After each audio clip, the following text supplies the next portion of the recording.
Hello, everyone. Good evening. My name is Mohsen Mosne. I'm an associate professor in social data science here at OII. Before we get started, just a couple of housekeeping items. So for your awareness, the event is being recorded and will be posted on our website following the event. The presentation will run about 30-40 minutes, followed by a discussion in the end. If you are joining online, please put your questions in the Q&A box, and those in the room, feel free to raise your hand throughout the presentation, as well as in the end, and Cameron will answer them during the talk. Please be aware that this will be included in the recording. So a few weeks ago, we all heard some new announcement from Mark Zuckerberg that Meta is changing their policies and they're getting rid of the independent fact checkers in their moderation program and just solely rely on users fact checking, similar practice that X has been doing over the past few years using community node, or used to be called Birdwatch. Is a decision where we are not sure about how would that affect our social media ecosystem and these two major platforms like Instagram and Facebook. And I'm so happy that today, the topic of the talk is exactly on that topic.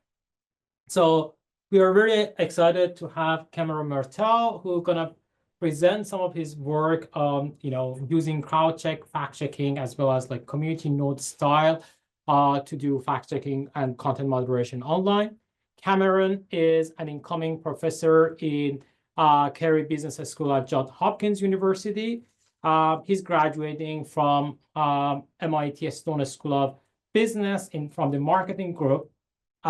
Before that, he received his undergrad from Yale Department of Psychology. Cameron, in fact, will be one of the youngest on the faculty member at Johns Hopkins. His work has been published in leading journals such as PNAS, Nature Human Behavior, and top journals in psychology science and computer science proceedings. Without further ado, Cameron, please take it away. Thank you so much. Great. Thanks so much, Jason. Hi, everyone. So my name is Cameron. I'm a PhD candidate at MIT Sloan, and I'll be starting at Johns Hopkins. And thank you so much for inviting me here today to talk about some of my research. And as Mohsen said, specifically what I'll be talking about today is the potential efficacy of crowdsourced fact checking and the interplay between community content moderation and partisanship. Zooming out a little bit, just a little bit about who I am, what I'm interested in. The last couple of years, I've been really interested in what the psychological and kind of social network underpinnings are as to why people believe and share falsehoods and misinformation, specifically online. And also what interventions social media platforms and other technology firms might be able to use to help reduce the belief in and spread of this type of false content. A broad overview, some of my work looks at why people believe misinformation. Most recently, we've examined how different information environments can contribute to this. For example, if you're seeing mostly true or mostly false content, how does that affect kind of the heuristics and intuitions that you use? And we find that in environments where people see mostly true stuff, they're more likely to mistake false stuff as true. And vice versa, if people see mostly false content, they make the opposite intuition and mistake true stuff more likely to be false. I also have a lot of work looking at the interplay between partisanship and social network formation. This work is with Mohsen here at OII. And here we use different types of field experiments, for example, on Twitter, to examine if co-partisans and counter-partisans make connections with each other, how often they block each other, and so on. A lot of my work looks at different interventions designed to reduce the belief in and spread of false content, not only whether these work on average, but if they work for specific groups as well. Some of this work looks at content neutral strategies, such as accuracy prompts. So kind of reminding people to think about accuracy when they encounter news online. We find that this works across the political spectrum for both those on the political left and right. And other of my work examines the efficacy of content-specific approaches like fact-checker warning labels. And here we find that these not only work on average, but even work for those who say that they distrust fact-checkers a lot. And I might circle back to this at the end and talk about kind of the interplay between some of this work and the crowdsourced fact-checking work that I'm going to talk about more during today's talk. And most recently, I've been interested in how we can use kind of collective intelligence approaches and crowdsourcing strategies to scale up some of the intervention work that I talked about previously. And here's just like an overview of some of the past work that I've done. If anyone wants to chat more about this, either in the Q&A or afterwards, I'm happy to talk about it. And I'll be here at Oxford until Friday if you want to find other time to discuss. But today, what I'm going to be focusing on is specifically how partisan motivations might either help or hurt different efforts to do community and crowdsource fact-checking. And I'll add, again, please feel free to interrupt me at any time with clarification or other questions, and I'll save some time at the end also for more questions as well. So a quick overview of what I want to discuss today.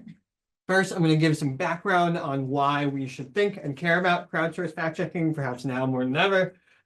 Second, I'm going to give kind of a theoretical framework for the specific problem that I'm going to be discussing, having to do with how partisanship and partisan motivations might affect crowdsourced fact-checking. And then I'm going to turn to some survey data and some field data to provide some empirics as to how crowdsourced fact-checking may actually be working and how it did work in an applied setting, looking at data from X's community nodes. So as you might be aware, misinformation has been of a hot topic as of late with a lot of different policymakers, the general public, different governmental institutions, and so on, really concerned about the effects that misinformation might have on the general informedness of the public. And in particular, I think this really matters when it comes to really important topics such as election integrity or vaccine safety, where there's been some evidence that different types of false or perhaps misleading content might be rather at large scale and then contribute to people having false beliefs or misperceptions about these really important topics. And right now, up until recently, the current status quo, which is now changing, as Mohsen mentioned, is partnership with third-party fact checkers as the means in which tech companies were largely trying to address this type of content. How this used to work is platforms like Facebook and Instagram would use an internal algorithm to flag content that was likely misleading or false. This content would then be sent out to external independent fact checkers with a prioritization ranking based on the topic that content was set to discuss. Those fact checkers would then take some time to review the content, send back to the platform their evaluations, and anything that was false or misleading would typically be labeled or downranked according to the whatever platform standards were at the time. So again, this strategy seemed to have good effects. As I mentioned, fact checker warning labels we've shown have been effective on average at reducing belief in and sharing of this type of content. However, this approach has some really important and notable limitations. One is that there's a limited number of experts, like external fact checkers. Actually, funding and support for these has slowed rather than increased in recent years, especially in the US. And there's also a long turnaround time in terms of the actual review of content. So according to PolitiFact, it can take between 2 to 4 days for the journalists and fact checkers reviewing content to come up with their decision and get it back to the platforms, and then even longer for the platforms to then act on it. So there's a lot of latency time in terms of the turnaround for this review, and that is for the content that the fact checkers actually do get to. What this leads to is a lot of gaps in this system where there's a lot of content that goes unreviewed or unacted upon until finally the platform gets information back. And if you've been following the news recently, another issue with this approach is that it's being phased out in a lot of really major platforms like Facebook and Instagram. For instance, most recently, Mark Zuckerberg, who's the chief executive officer of Meta, announced that they would be ending their collaboration with these independent fact checkers and relying solely on other ways to do content moderation, specifically the one that I'll be talking about today. And so given these gaps in kind of the fact-checking process that existed, and now the removal of this partnership with independent fact checkers that's happening now, it can result in a lot of this type of content questioning election integrity and vaccine safety being perhaps even more unchecked online than before. So the big question that I had previously when there were gaps in the fact checker system, and that is even more pertinent now that the existing system is seemingly coming to a close in a lot of respects, is how can we actually identify misinformation at scale? How can we either fill the gaps from an expert-based and driven system like what existed, or how can we perhaps filled an even larger gap now that it's being phased out altogether. And the solution that I'm going to talk about today stems from years of research on the wisdom of crowds and also on collective intelligence. So the wisdom of crowds is the notion that the phenomenon where the average of different people's estimates tends to be more accurate than the estimate of any given individual. And a lot of the work that I'm going to talk about also draws from different online collective intelligence approaches, perhaps most famously Wikipedia, so crowdsourced information or knowledge where people can contribute their own expertise to an accessible database, and also from different review websites like Google Local Guides or Yelp, where people have individual experiences and knowledge of different goods and services and can contribute to a greater public good that can inform others as to the quality of those services. The idea here is, can we take something like a wisdom of crowds or collective intelligence approach, something like an online review system or Wikipedia, and point it in the direction of doing content moderation? So back in 2019, Facebook started by doing one version of what this could look like, where they would hire lay people to act kind of as supplemental part-time fact checkers. So instead of only relying on their independent professional fact checkers, they would have these lay people doing work as well. This was often used to prioritize what should be sent and expedited to the fact checkers to ultimately get reviews back to see what was false to be labeled and downranked. However, this approach, again, has a lot of similar problems to those with the independent fact checker status quo that I discussed before. There's still a lot of turnaround here, and users need to wait to be sent the content by the platform to review. So another approach that perhaps solves the scalability issue even more is something like X's community notes. So this started under X when X was Twitter and was originally called Birdwatch. And the initial idea was to supplement the work of independent fact checkers and the trust and safety team there with allowing users to also contribute their own content moderation efforts and write notes indicating what posts they thought were misleading and why, to tweets that they see online. I'll go into more detail into the mechanics of this, as this is the field data that we'll be looking at a bit later. YouTube, a few months ago, also announced that they'd be gradually rolling out a community notes process of their own, so people could write fact checks on videos that they found to be misleading or false. And most recently, Meta announced that this would be the model that they would be trying to supplement professional fact checkers with a community-based system where users would be responsible for flagging content that they think is misleading. If we care a lot about really important topics like vaccine safety and election integrity, one big problem that a system like this might have, though, is if users are driven not by what they think is true or false, but by what they agree or disagree with, or by what their partisan slant is. So it could be that individuals are motivated not to contribute to these systems based on what veracity they consider, but rather based on their partisan motivations. And that's the very problem that we're going to be talking about today. Is this partisanship, are these partisan motivations going to undermine a type of community fact-checking, community crowdsourced content moderation system? First, we're going to zoom out in this theoretical framework and discuss what informs how people engage with content and information more generally. How do people typically think about the accuracy of content, or if they want to engage, share it, and in our case, specifically flag it?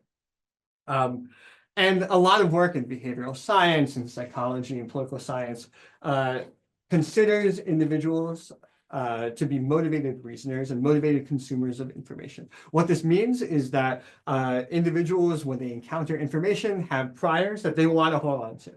So they're going to look at new information and they're going to process it and decide whether or not to believe it or how to act on it so that it aligns with their initial priors. That's this kind of motivated reasoning account. And this has been used to try and explain why people might believe or share misinformation in this kind of identity-based approach. And specifically, what is perhaps really troubling about the theoretical and also empirical predictions of this model is that it frames accuracy and partisan social identity goals as in a fundamental trade-off with one another. Another way to put this is empirically, if you were to incentivize or motivate people to act in accordance with accuracy goals or incentives, then people become more accurate and less politically biased. And if you induce or increase their political motivations, then you see the opposite. You see greater bias and lower accuracy, such that these are in this fundamental conflict. This account suggests that, oh, well, we should be pretty concerned, or at least think a lot about partisan motivations as driving how people think and respond to information and misinformation that they encounter, to the extent that some have even pointed to political motivations and polarization as one of the main reasons that we have a perhaps misinformation problem to begin with. So just to recap, what motivates how people engage with information? The current theory is that partisan and accuracy motives compete. If accuracy motivations win out, then people are accurate and unbiased. And if partisan motivations win out, then people are inaccurate and biased. What I want to do today is kind of take a really critical examination of this current approach, of this current model, where these two things are in a fundamental trade-off with one another. Is it the case that politically motivated individuals actually engage inaccurately with the information that they encounter? Because if so, this would severely undermine any crowdsourced or community effort to rely on users to flag stuff that is actually false, rather than just stuff that they disagree with. And this concern, I'll note, was one that was on the tops of minds of different pundits and academics and journalists when Twitter first rolled out Birdwatch, which has now become Community Notes. For instance, the editor-in-chief of PolitiFact specifically said, if a fact checker, referring to the crowdsourced fact checkers in this case, has a partisan motivation, then that makes a thorough and even-handed effort at fact checking even more difficult. That this partisanship would undermine the ability to engage in effective fact checking. So the first major concern with this type of crowdsourced fact checking approach is what if people are motivated by partisanship instead of accuracy? What if those partisan motives win out and those accuracy motives lose out? What if there's this trade-off between the two? And so when we were thinking about if this is necessarily the case, we kind of thought about the different landscapes that people might encounter and a simplified version of the world in which you could consider there to be two main attributes that we might care about. The first is veracity. Is content true or false? And the second is political alignment. Is content concordant, meaning that it agrees with your political beliefs, someone on the left seeing content that agrees with them, or discordant, someone on the left seeing content that is from the political right.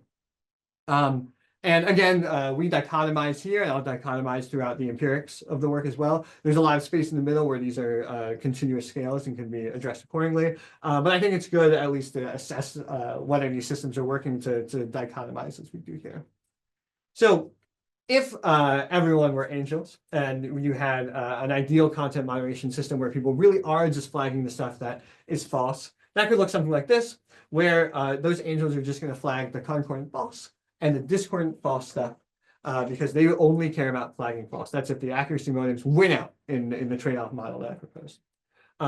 However, what if people just don't care at all about the truth? What if you have really strong partisan zealots that only care about flagging stuff that they disagree with?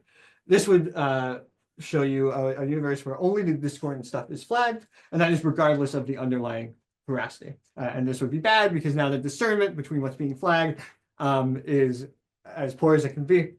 But what's interesting about this is what if, rather than a fundamental trade-off between the two, people could be separately motivated by both accuracy and by partisanship? What if these can actually perhaps be additive rather than necessarily in conflict with one another? And what you would expect here is that people might flag perhaps stuff that's disagreeable, the discordant content, but specifically the discordant content that is also false. Another way to think about this more intuitively is suppose that you're scrolling online, you're a user content moderator. Maybe you see something false, but it's agreeable. Maybe that doesn't get you quite riled up or motivated enough to flag it. Maybe you see something disagreeable, but it's not necessarily false. Maybe that doesn't get you to the point of wanting to actually write a fact check. But maybe if it's both those things, that's going to put you over the hump to where you'll actually want to contribute to fact checking. So another way of putting this is, what if instead of this fundamental trade-off that's been proposed by a more motivated reasoning account where these two are in conflict, what if these can actually be separable independent motivations that people have? And what does this mean for how those with really strong political motivations might be contributing to the overall fact-checking system? So what might happen if a social media company actually enabled crowdsourced fact-checking? So just to lay out what our predictions would be, if accuracy and person motives are actually in a fundamental conflict with one another, then very strongly motivated users will flag discordant, disagreeable content, regardless of what they think is false. What this would look like is very little flagging of anything concordant, anything that's agreeable, and a lot of flagging of anything that's discordant, but crucially no difference between the flagging of stuff that's true and false so long as you disagree with it. However, if accuracy and partisan motives are simultaneously present, even in those who are really strongly politically motivated, then you would expect discordant false stuff to still be flagged a lot. However, you would expect perhaps more flagging of concordant false stuff. For instance, if people are getting some utility from flagging something that's false, even if it's agreeable to them, and perhaps less flagging of discordant true stuff, again, if people are getting some utility from flagging stuff that is disagreeable, but don't want to flag stuff that's necessarily true. They get some disutility from flagging that true stuff. And just a quick side note as well. Here I attribute the differences to political motivation per se. It could be that people are just encountering information with different priors. So rather than actually being motivated to believe something that is discordant and true to be false, it could be that someone has truly held priors and are acting in line with those accuracy motivations. The account that we're going to posit here suggests even if you attribute it all to motivated reasoning, would you expect a pattern like this? And there's other work that I highly recommend that talks about this kind of conflict between motivated reasoning and trying to tease that apart from differential priors as well. So just to recap, the first major concern is what if people are motivated by partisanship and not by accuracy? Or could it be the case that people could be motivated by both, even those with really strong political motivations?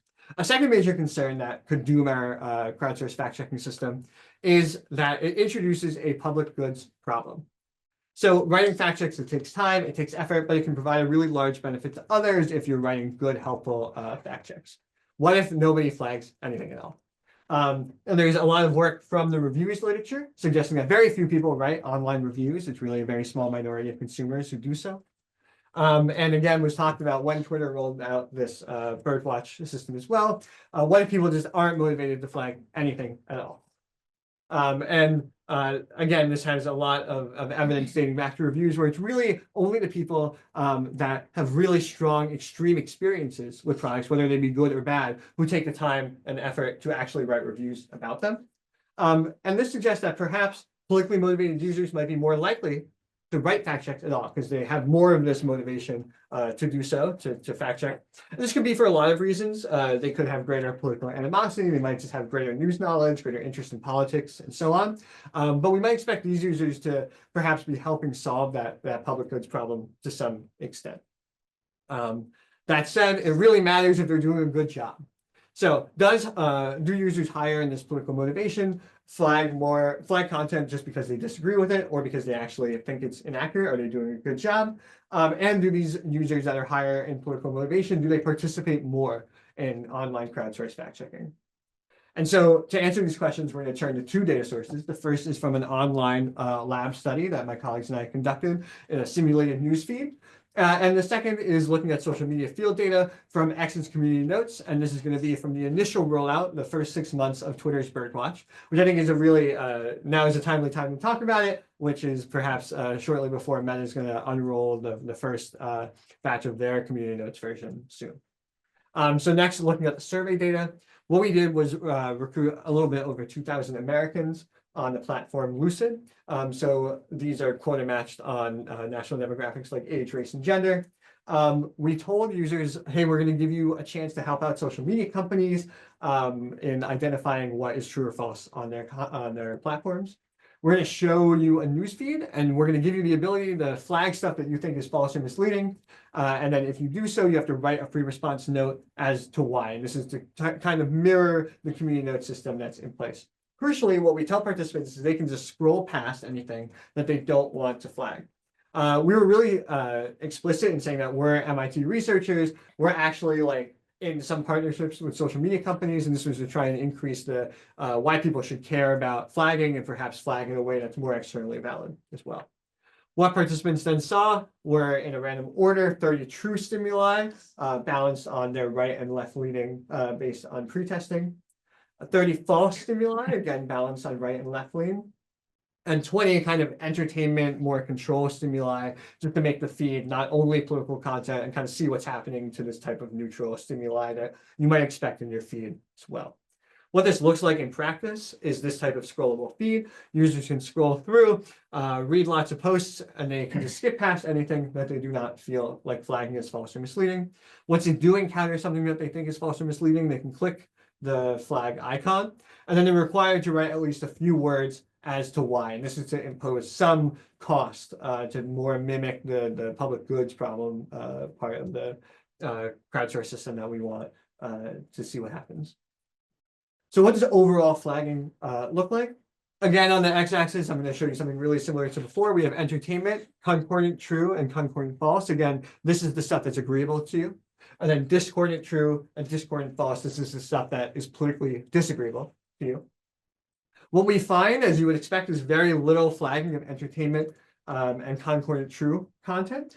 We wouldn't expect our political or our accuracy motivations to really be pointing in the direction of flagging either of this type of stuff. You would expect the most flagging to be for this discordant false category. That's where the political and accuracy motives are aligned, right? Because you want to flag stuff that's both false and disagreeable. We find that as well, that this is the most commonly flagged type of content. And I think the really interesting stuff is what's happening in the middle. This is where we might run into problems. You might expect that there be pretty low flagging of concordant false content. That's what we would predict from a model that accuracy and partisan motives trade off in. And actually here in our survey context, overall, we see a lot of flagging of concordant false content as well. People are flagging at pretty high rates, so not as high as the discordant false flagging, false stuff that is even agreeable to their party. But people could also maybe be flagging a really high rate of discordant true stuff that is true but is still disagreeable. But we find, at least in the survey context, really low levels of flagging this type of content as well. So this suggests pretty high overall agreement with fact checkers and pretty high flagging of false stuff, a really good sign. But this doesn't quite answer our question of what's going on with the really strongly politically motivated individuals. Could they be the ones for which they care less about accuracy and way more about partisanship? So before our flagging task, we measured several different characteristics. We measured out-party animosity. We measured issue polarization, and we measured political knowledge. These were all pretty highly correlated with one another. And as predicted, we did piece data and used the first component from this to create kind of a political motivation index of how overall politically motivated you are across these different measures. Things look really similar if you break them out individually as well. And what I'm going to show you here is just a median split. Our actual analyses, we treat this continuously, but for visualization, I'll show you just split between the less and more politically motivated folks.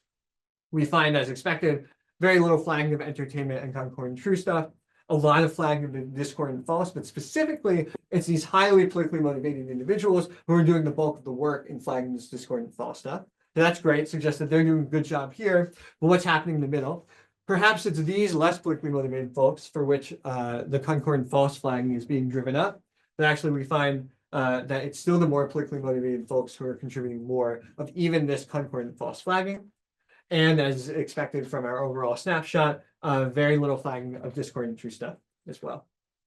So overall, this is such that the more politically motivated individuals are flagging more. They're flagging with a greater proportion agreement with fact checkers, so better quality. And they're flagging a greater amount of discordant false content overall. So they are more biased in their flagging, but they're also, in this case, even more accurate than the less politically motivated individuals. So just to clarify, so irrespective of which party they support. Yes, yeah. This is collapsing across partisanship. Yep. That's right. But is it like symmetrical or asymmetrical across like Republican versus? Sure. So in this survey data, it's actually pretty symmetrical. There are going to be asymmetries in the field data that I can circle back to and talk about in the Q&A if you remind me. Yeah. Sorry, can you just say what you said again at the end there? You said that they're more biased, but they're more accurate as well. Yes, that's right. So they're more biased in the sense that they're flagging even a greater proportion of discordant, disagreeable stuff, right? And specifically, they're flagging even more of the discordant false stuff. So they're more biased insofar as they're flagging more disagreeable than agreeable stuff than the less politically motivated folks. But here they're actually have better accuracy, better agreement with fact checkers. They're flagging even more of this discordant false stuff specifically. Okay, thank you. Great. So just to very quickly summarize first, 30% of people aren't flagging anything at all. So even in a survey context, this kind of underscores the need to motivate people to do any flagging. Discordant false headlines are being flagged the most, and the more politically motivated participants are flagging even more discordant false headlines. So politically motivated participants are flagging at a higher quantity and a higher quality here. However, it might be the case that accuracy motives are stronger in this survey setting and partisan motives weaker than they might be in the field. So finally, I'm going to turn to some field data, and this field data is going to come from Community Notes, which formerly was called Birdwatch, again, from the initial rollout of this platform.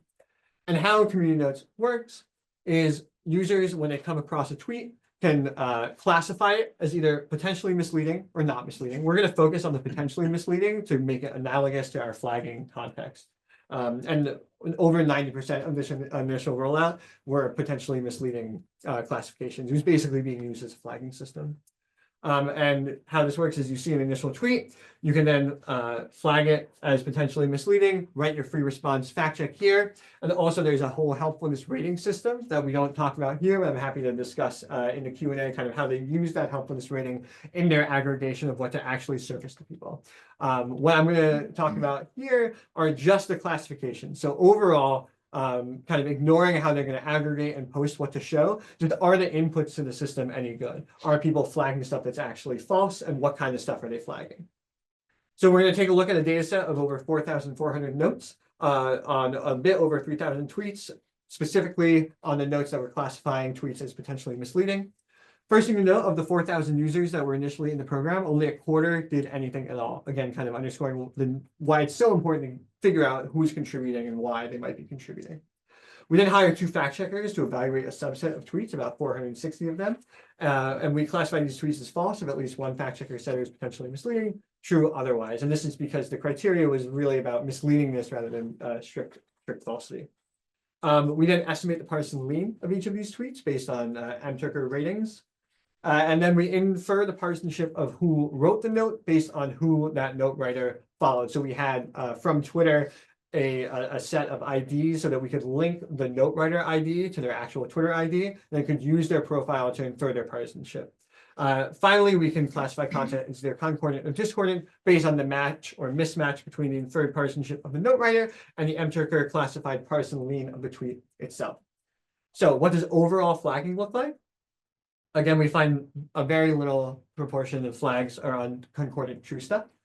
The majority of flagging is on discordant false stuff. Here, and this is the biggest difference, I think, between the field and the survey, we see a lot less flagging of concordant false stuff. So people are a lot less willing, perhaps, to flag stuff that is agreeable to them, even when it's false. But we still see a pretty low level of overall discordant true flagging as well, such that really 67% of the flags are on this stuff that is both false and disagreeable. But what's happening across partisan motivation? So here we weren't able to survey people on their animosity, political knowledge, etc. So what we did was we looked at the absolute value of the inferred partisanship of each note writer in our database.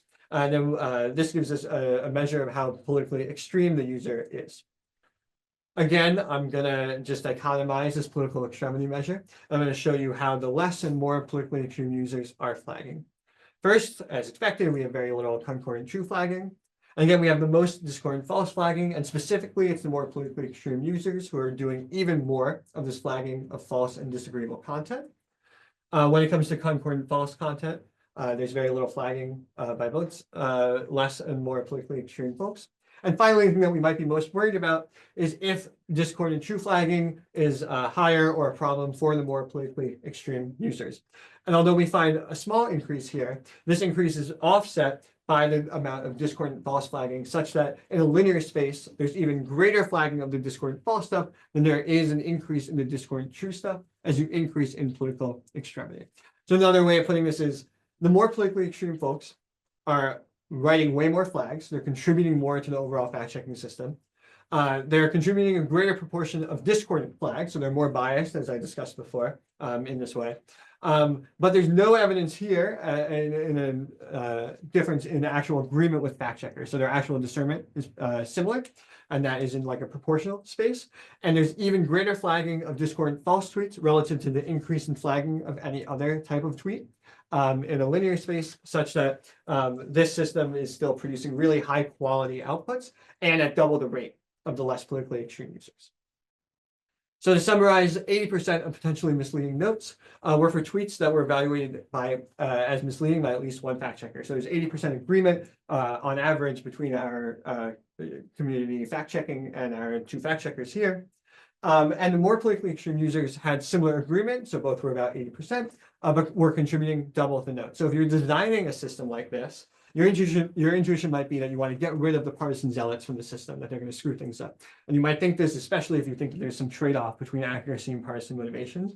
However, what we find here is actually there's really similar quality of flagging by the more and less politically extreme users. And if you were to get rid of the more politically extreme users, then that would actually just be reducing your note count drastically, which would be really poor for coverage, which is the very problem that we're trying to solve here by instituting this type of user content moderation system. And hopefully what this means is that a well-designed system, perhaps because of these more politically motivated users, might be able to contribute user-generated fact checks such as these to misleading posts that otherwise might go unchecked by independent fact checkers or whatever other existing content moderation procedures are in place by tech platforms. Just some future directions and extensions as I wrap up here. All the work here doesn't specifically look at the causal effect of partisan motivation. What we can say is that more politically extreme users are really integral to contributing to the system and are doing a good job flagging. What we're working on now is if actually like making users even more motivated or riled up, or perhaps it's knowledge that's the operative factor here, could actually causally increase the quality or flagging rate of our system. And this could have some consequences for how we might want to design recruiting people into the system, maybe trainings that they might have, and so on. Do crowdsourced fact checks do anything? We don't look at the effect of perhaps a label output on aggregation. There's some studies that have found some promising results initially, such that tweets that get community notes appended to them are less likely to be retweeted and are more likely to be deleted after the fact. And so that's promising in terms of these actually perhaps mattering when it comes to figuring out an output of these user-generated fact checks and how it might affect users after the fact. What about coverage for non-polarized topics? So I talked a lot about the importance of looking at election integrity, vaccine safety type of stuff. And almost all the tweets in our database were on these types of topics based on some topic modeling that we did. However, it might be the case that we might care a lot about different types of non-political content like scams or fraud or misleading ads. Who might be flagging those? What might be motivating those people to flag? I think is another really important, interesting question to pursue here. Also, there's a question of if the system can be gamed, if there's a tyranny of the majority risk, if you're just averaging. What Community Notes does now is something called a bridging-based algorithm, where essentially they're going to try and find and surface the notes that have the broadest agreement between people that normally would disagree on those notes. So, for example, if a Republican writes a fact check about a Democrat, they're going to only surface and find fact checks for which at least a couple of Democrats are okay with that Republican fact check. I think one pro is you might get high legitimacy and efficacy of those surface tweets, but a con might be you might be missing a lot of more potentially controversial stuff, and it slows the rate at which you actually get coverage that we care about. So I think there's a lot more work to be done at looking at optimal and good aggregation systems. But at least in terms of the overall inputs to the system, our work suggests that so far they're pretty good and perhaps driven by these more politically extreme users. And as I mentioned, a lot of this is currently changing. Meta is going to roll out something similar to the Community Notes. However, at the same time, they're slashing their independent fact checker collaborations as well. And so I think there are important questions here about how this might work and scale on different platforms. So this was all on X. It's an open question how this might work on different types of content. So video content, long form, short form, how variation by different user bases might affect this as well.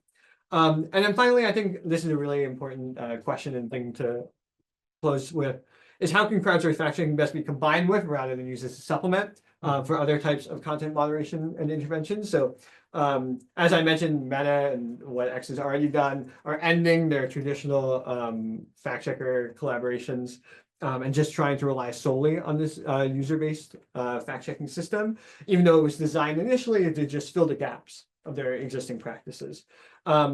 Other of my work suggests that warning labels can be really effective. Also, people, at least in the US, on average, perceive experts like fact checkers as more procedurally legitimate content moderators than users. So what does this mean for content, for user-based content moderation? How can we make that more procedurally legitimate? How can we combine it with fact checker efforts? I think is a really important question. How can it be a complement rather than a supplement? And what are the best ways to combine them? I think really interesting, important question moving forward. So just to wrap up, the big problem that we're trying to solve here is that professional fact checking either can't keep up or unfortunately is being phased out of a lot of major tech platforms' content moderation initiatives. So how could it be the case that maybe collective intelligence of users can be leveraged to help solve this problem in a Wikipedia or online reviews style solution? Could we kind of point that in the direction of content moderation? And one big issue with this is that this creates a public goods problem. Why should people rate anything at all? And what our research suggests here is that more politically motivated individuals might actually help resolve this public goods dilemma, even though current psychological theory suggests that they might be the problem if there's this trade-off. We find that political motivations can actually work in tandem rather than in opposition to accuracy motivations, such that politically motivated users are really integral to upholding the quantity of fact checks in the crowdsourced system. They're doing like double the work without harming the quality, either doing better or having the same agreement with fact checkers as the less politically motivated folks. So in sum, we find that crowdsourced fact checking might actually be able to work because of, rather than in spite of, users who have really strong political motivations. A huge thank you to my co-authors, Jenny Allen, Dave Rand, and Gordon Pennycook, and to all of you for inviting me and taking the time to listen to me today. So really looking forward to any questions that you have, and thanks so much.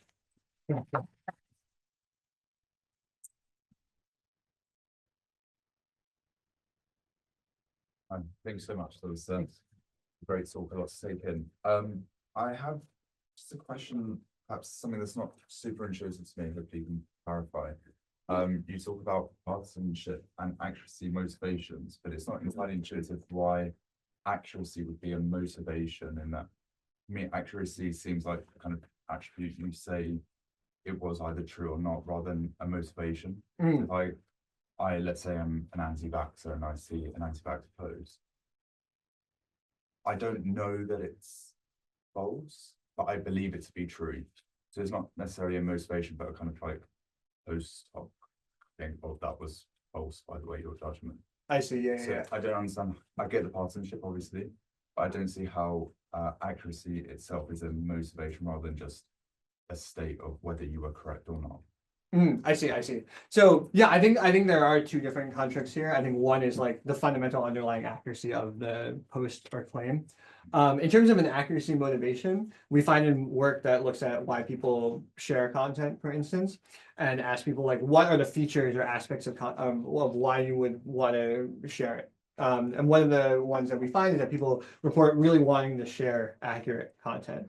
And I think that that can be applied to this flagging context really well, except it's kind of flipped, where people probably want to actually flag stuff that they think is false. Now, they might be wrong about that, right? If you're an anti-vaxxer, you might see a post that's saying that vaccines work, and truly believe that that is false. And through that, through an accuracy motivation, want to flag it.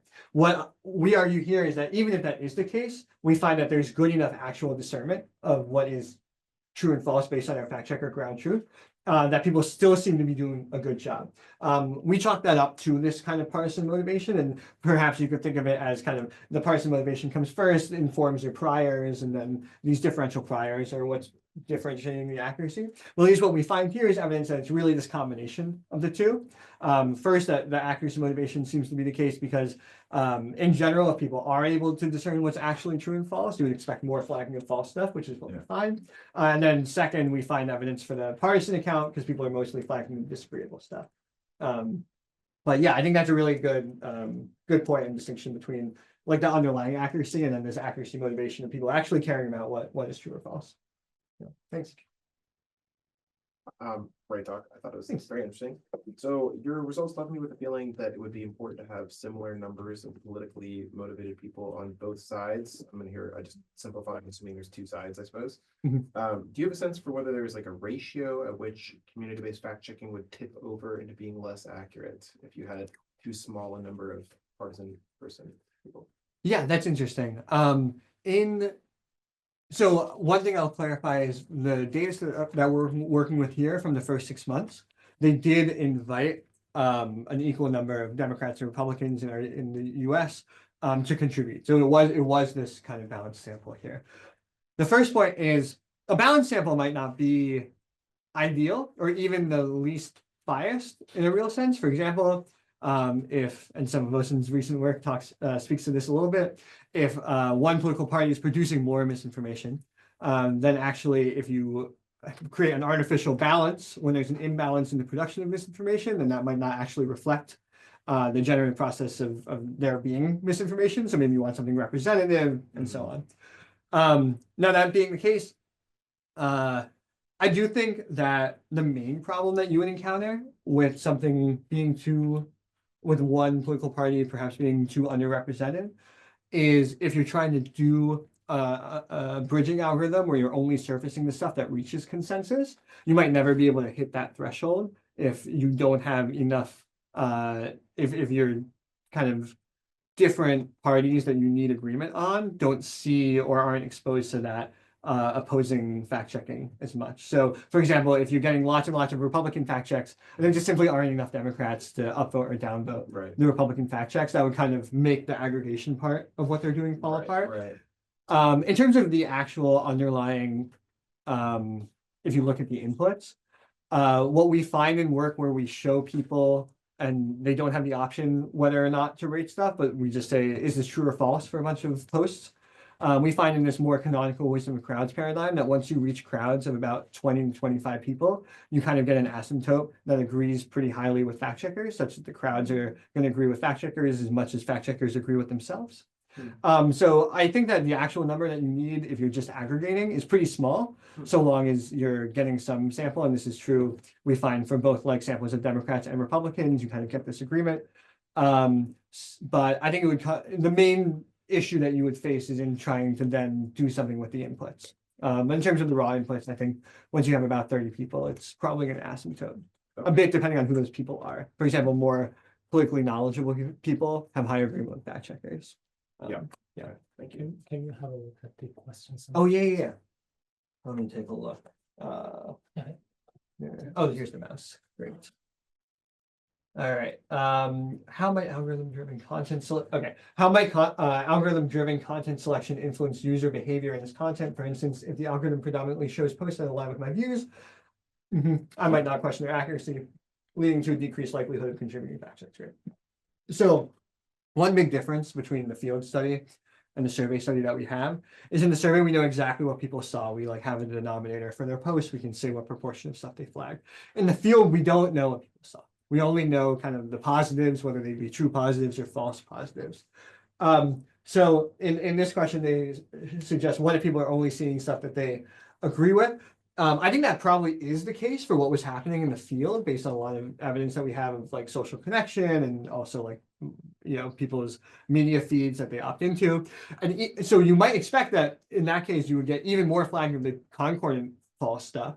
But actually what we find is that it's still the discordant false stuff that you're probably least likely to see, given that people are less likely to see discordant stuff than concordant stuff and less likely to see false stuff than true stuff. But they're still somehow finding it and being able to flag it. So that's one kind of potential alleviation of that issue is people seem to be finding it either way. Another thing that Community Notes did was they have a separate Community Notes page that I think, if I remember correctly, about half of the notes contributed were through that rather than people's feeds directly. We can see posts that other people have written notes about. The idea here is to help surface those helpfulness ratings primarily, but it also does lead to more things getting notes written on them. And so this kind of homogenizes the feeds that different people have and would hopefully surface more stuff that isn't just the concordant stuff that would normally be in people's feeds. I think other things that could be done, especially for the ratings part, that X started doing, is kind of pinging certain users, giving them notifications, asking for reviews on certain posts. And I think all of these can be helpful in trying to solve the scalability part of the problem. We have another question here. As Gen AI generating deepfake content, tremendous speed, fact checking looks like a never-ending task and struggling to keep pace. Any suggestions for future directions on misinformation research? Right. So I think one of the big problems that misinformation research had, that kind of tackling this problem has, is this one of scalability. I think the scalability problem is what crowdsourced fact checking is aiming to solve. I think combining that with algorithmic detection and then sending that perhaps to different panels is really important. One thing I have some work on is looking at what are kind of procedurally legitimate institutions like experts, different layperson panels. You can have like kind of a sortition model where you're recruiting maybe nationally represented kind of juries to look at things and have them meet different criteria. If that could help build maybe gold standard sets with which you can train different models on or like kind of scaffold off of, but having that be the basis of it could be one way forward for content moderation. I also think a lot of this looks at kind of really large scale platforms. It's maybe another question of what's happening maybe on like Facebook pages or like subreddits and how those are operated, which have always been a more user-based content moderation to begin with. But yeah, I think a really important direction for future misinformation research is how to continue solving the scalability problem. And again, having additive solutions rather than trying to replace existing things and kind of scaffold on combining expert and layperson approaches, for instance. Yeah. Yeah, thanks so much. That was a brilliant presentation. I'm curious about the actual topics or kind of when you did your stimuli sampling for the items, if they sort of cross different issue domains or if they were generally concentrated on one partisan issue.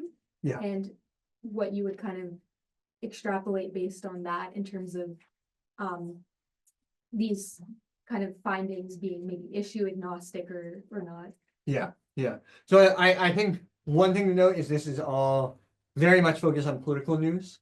So I think perhaps less politicized health news, I would count COVID as being highly politicized health news. But again, content about different scams, fraud, maybe business news, sports news, was less reflected here. In our survey stimuli, what we did was our false posts were political news that were fact-checked as false by fact-checking organizations. Our true content were from mainstream outlets like the New York Times, Wall Street Journal. And these were all on a wide variety of political topics, but all on politics. In the field data, we use topic modeling to take a look at what the tweets were about that people were fact-checking. And almost all of them were about either politics insofar as they were mentioning Donald Trump or mentioning different government officials, et cetera, or about COVID, as this data was from 2021 to 2022. And I think this is a feature insofar as if it's a politically motivated users who are like contributing more, and a lot of specifically on Twitter, the content is political. You might expect this to be the type of content that people are fact checking. I think this could be really different across different platforms. So platforms that are less politics based, maybe you have proportionally less on YouTube, where there's a much, I would guess, greater variety of potential topics than on Twitter. You might see that different groups might be the ones contributing more to flagging specific topics. But at least here, it's really going to be political and COVID topics that these tweets were about. Yeah. It's from like a policy perspective in terms of next steps.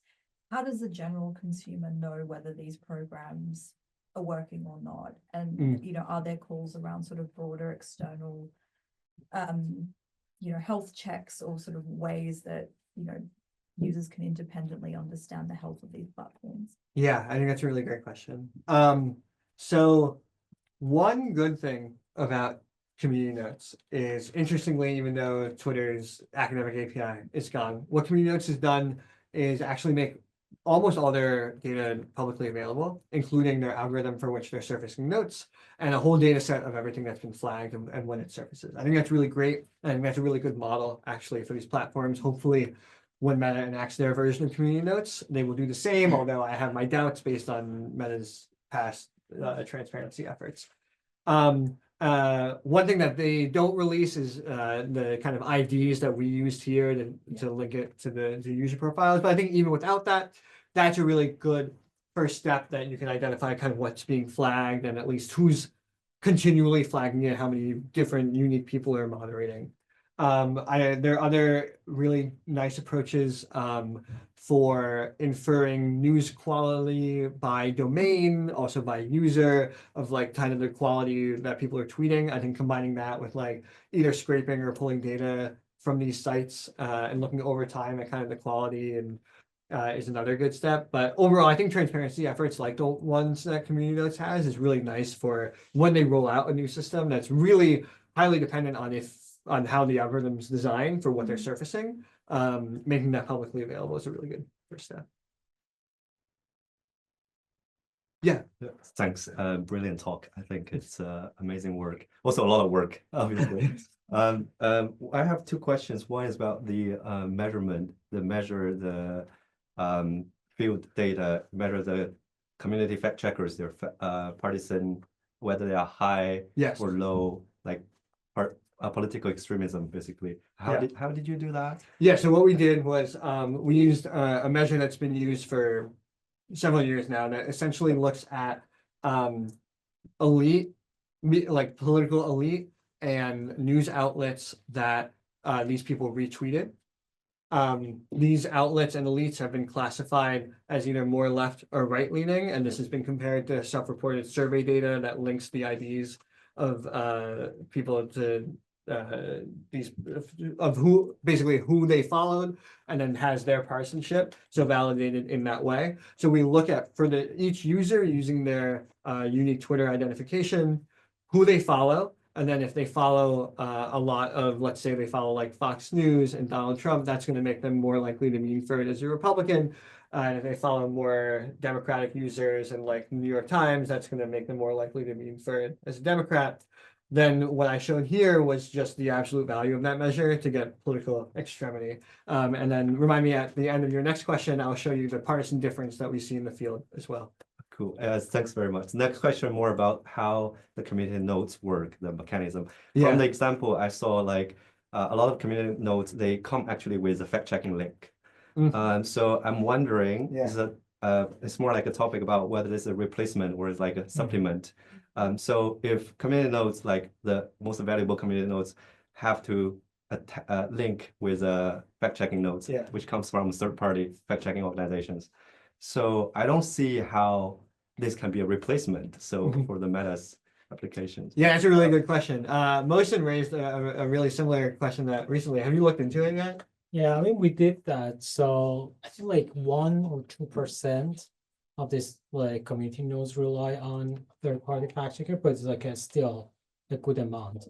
So if you look at the most frequent websites that people mention, I think like websites like Snopes.com would be like, I don't know, 6, 7 the list. I mean, mainstream news outlet, Wikipedia, but it still is an important one. And also people find the fact checks coming, but when the notes are from the third-party fact checkers, people find it more helpful. So yeah, I think exactly. So it's not a huge amount, but it's a significant amount and an influential part.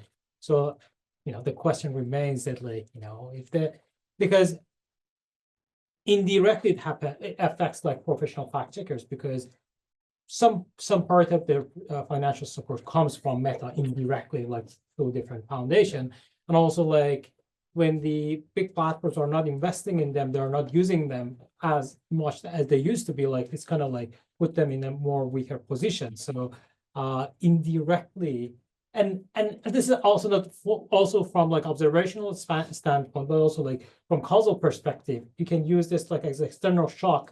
Look at previous then like a national experiment set up to see how this kind of like policy change affect like effectiveness of like community notes. Yeah, and I'll add one thing, which is just building off something Listen said.